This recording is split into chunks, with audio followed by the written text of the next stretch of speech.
এই দোকান থেকে ঘর ভাড়া, এই দোকান থেকে খাওয়া দাওয়া। তাহলেই বাঁচবো, না হলে আর কি করে বাঁচবো। রাজ্যে পালা বদল হয়েছে, আর পালা বদলের পরই দেখা যাচ্ছে যে গোটা রাজ্য জুড়ে যে বেআইনিভাবে যে দোকান রয়েছে সেগুলো উচ্ছেদ করা হচ্ছে, হকারদেরও উচ্ছেদ করা হচ্ছে। প্রথমে শিয়ালদা স্টেশন, হাওড়া স্টেশনের পর দমদম স্টেশনের বাইরেও যে বেআইনিভাবে হকাররা বসতেন সেই দোকানগুলিকে উচ্ছেদ করা হয়েছে বুলডোজার দিয়ে।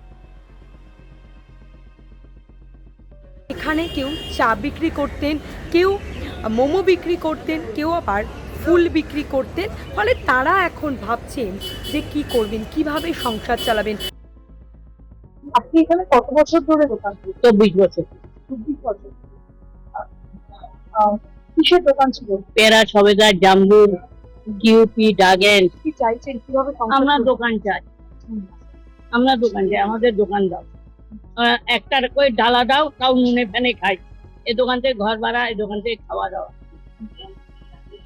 এখন এই যে হঠাৎ করে এই যে আপনাদেরকে ঘুরতে যেতে বলা হচ্ছে, চলে যেতে বলা হচ্ছে, তাহলে এখন তো আপনাদের এই যে প্রত্যেকই খাওয়া দাওয়া কিভাবে হচ্ছে? না, খাওয়া দাওয়া হচ্ছে না। খাওয়া দাওয়া কোথায় পাবো দিদি, কোথায় পাবো বলো মা? তাহলে মানে কিভাবে চলছে সকাল থেকে এই সারাদিন? ভিকে শিখে করি। কেউ 15 বছর, 20 বছর, 30 বছর, 40 বছর ধরে, অর্থাৎ কারোর বাবা এখন ছেলে বসছেন। আবার কাউকে কাউকে দেখা যাচ্ছে কোনো 70 বছরের বৃদ্ধা, তিনি ফল বিক্রি করতেন, তারাও এখন চিন্তায় দিন গুনছেন। আমার সবকিছু যোগাযোগ এই দমদম থেকে, যত ডকুমেন্টারি, শর্ট ফিল্ম, তারপরে শিক্ষার্থী, যা কিছু আজকে ধরো 40-50 বছর ধরে এই দমদমেই আমি ঠিকানাটা দিয়েছি, এরাই আমাকে জানে, চেনে যে ওইখানে গেলে পাবো। এখন হুট করে যদি এইরকম ধারা হয়, তাহলে এখন যে ডাক্তার খরচা 7-8 হাজার টাকা পার মান্থ, এখন আর সংসার চলে না এই থেকে, কিন্তু এই ডাক্তার খরচের জন্য আমাকে আসতে হয়। আমার স্ত্রী, ওনার এই দ্বিতীয়বার স্ট্রোক হয়েছে, তাতে করে উনি আর উঠতে পারে না, ওনার একটা বিশাল খরচা। এইসব খরচা সামলে আর কোন রকমে উঠতে পারছি না।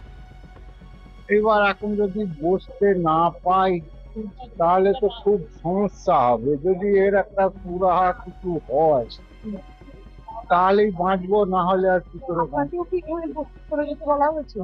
হ্যাঁ, সবাইকে আমি কি কেউ করছে না খেয়ে তাদের দিন চলছে। এখন তারা অনেক সময় কেউ কেউ বিভিন্ন জায়গা থেকে, শহরতলি, জেলা থেকে তারা আসেন প্রত্যেক দিন, এখনও তারা আসছেন। কিভাবে তাদের ওষুধের খরচ উঠবেন, ছেলে মেয়েদের কিভাবে পড়াবেন, সেই চিন্তাতেই দিন গুনছে।